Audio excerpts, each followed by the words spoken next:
At the divorce hearing, her voice cut through the courtroom like a blade. "I'll take half your millions. And Grandpa's inheritance." Silence followed, heads turned.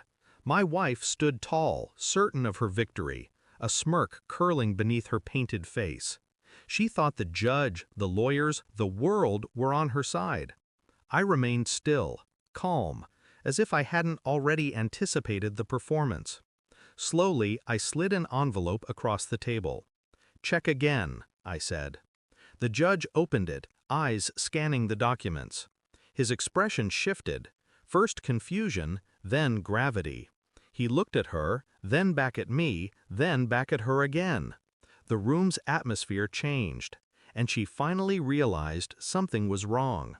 It hadn't started in the courtroom. It started years earlier, in whispers I pretended not to hear. Late-night calls, smiles meant for someone else, excuses too rehearsed to be true.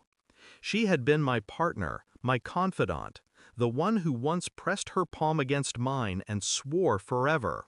But forever, for her, had a shorter half-life. The betrayal came piece by piece. First infidelity, then manipulation.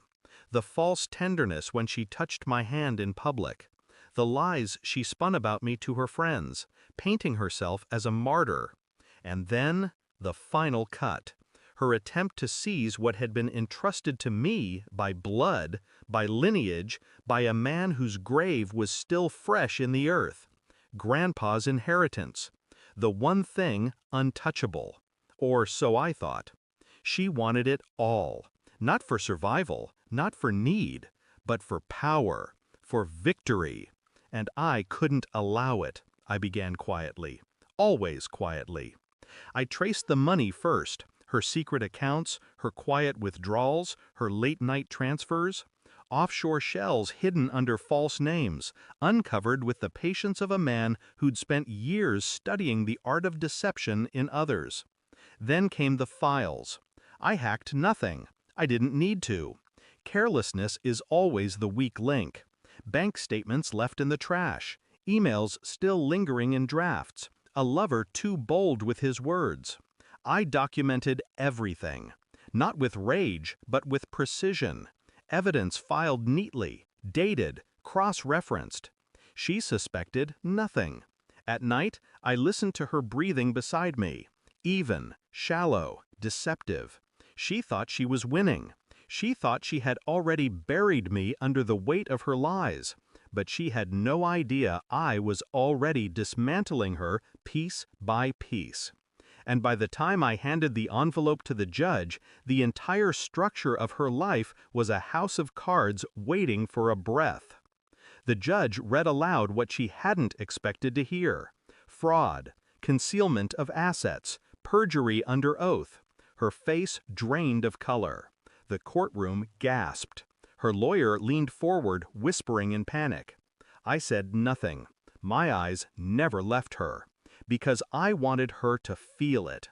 Not just the fall, but the silence that comes before the impact. The truth was out.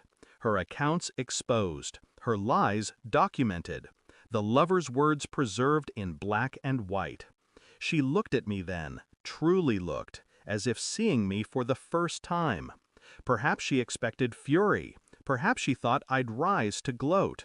But I only sat there, calm, composed, and she broke instead. After court, I walked past her. She reached for me, desperate now. "You set me up," she whispered. I stopped, turned.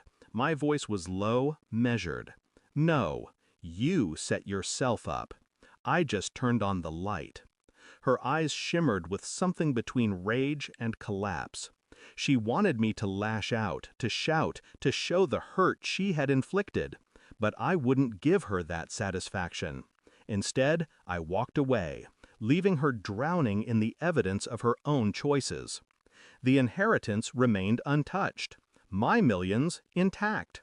Hers gone. Her name tarnished. Her mask shattered. And all without me raising my voice.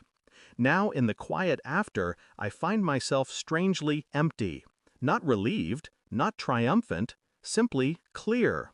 Betrayal doesn't sting forever. It calcifies, turning into something sharper, colder, easier to hold. I no longer see her as the woman I married, or the one who once whispered promises in the dark. She is nothing more than a case file, a lesson, a caution, and I am not broken. I am free. She took her shot at my life, my family's legacy, my bloodline, and she failed. The courtroom still echoes in my memory, her words sharp, her downfall sharper. But the only sound I carry forward is silence, my silence, the silence that won. Thanks for watching. Don't forget to like, share, and comment. Subscribe now to Cheating Stories Insight World for more amazing stories.